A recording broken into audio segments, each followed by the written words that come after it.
Before we start, please hear a message from International News Today Network. Starting today, for every subscriber, International News Today Network will plant one tree to save our planet. Please help contribute in saving our planet by subscribing to our channel. One subscriber equals one tree. Thanks. There is an old joke which still has resonance. A child asks his parent, "Why are there pyramids in Egypt?" The parent answers, "Because they were too big to take to Britain." Of course, many a true word is spoken in jest. Indeed, there is an apocryphal story that back in the day when Vladimir Lenin was in exile in London, he would enjoy taking friends to the British Museum and explaining to them how and from what far-flung lands all the antiquities there were stolen. One might have thought that these days of colonial plunder had ended, but one would be very wrong. Current examples abound. A notable one is, of course, the freezing by the US of $7 billion from the Afghanistan treasury monies the US continues to hold even as it watches Afghans begin to die from starvation. Apparently, the US believes that, after laying waste to Afghanistan through 20 years of war and, even before that by supporting the Mujahideen terrorists, it is entitled to some compensation. This upside-down type of reasoning abounds in the minds of those in the West who simply believe they can take whatever they wish. Similarly, the US is now plundering Syria, another country utterly devastated in no small part by Washington-backed militants in a campaign to overthrow the elected president of most of its oil, even as Syria suffers from severe energy blackouts. Thus, according to the Syrian Oil Ministry, US occupation forces and their mercenaries, referring to the US-backed Syrian Democratic Forces, SDF, steal up to 66,000 barrels every single day from the fields occupied in the eastern region, amounting to around 83% of Syria's daily oil production.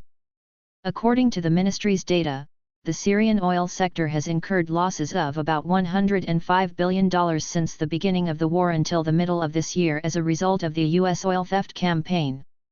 Additionally, the statement added that alongside the financial losses incurred by the oil sector were losses of life, including 235 martyrs, 46 injured and 112 kidnapped. One of the biggest heists the US has carried out is against Russia. After the launch of Russia's military operation in Ukraine, the US seized an incredible $300 billion of Russian treasury funds which were deposited abroad. This was done, of course, without any due process, and to the great detriment of the Russian people and with barely a critical word from Western pundits. The US treatment of Venezuela abounds with other examples. As I write these words, the US is maneuvering to seize a commercial 747 airliner from Venezuela on the grounds that it once belonged to an Iranian airline which had some connection to Iran's Revolutionary Guard Corps, which Washington has designated as terrorists, which might sound like a tenuous justification, but the US really needs no reason. And this is simply the tip of the iceberg. The US has already seized Venezuela's biggest single source of revenue, its US-based oil company Citgo, and is now in the process of selling off this company in pieces, even as Washington lifts restrictions on Venezuelan oil to shore up its own economy.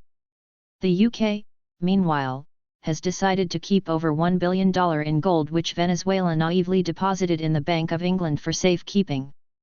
To add insult to injury, the US continues to criticize Venezuela for the hardships its people endure as a direct consequence of this plunder.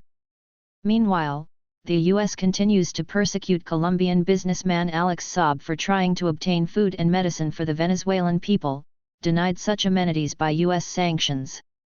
Saab was captured at the behest of the US in Cabo Verde in 2020 as he was flying to Iran to negotiate a deal for humanitarian supplies, including medicine to confront the coronavirus pandemic, on a mission he was employed to perform by Caracas. Saab has since been removed to a federal prison in Miami, Florida, despite the lack of an extradition treaty between the US and Cabo Verde, and he continues to languish in prison as the wheels of US justice turn at a snail's pace to resolve his case.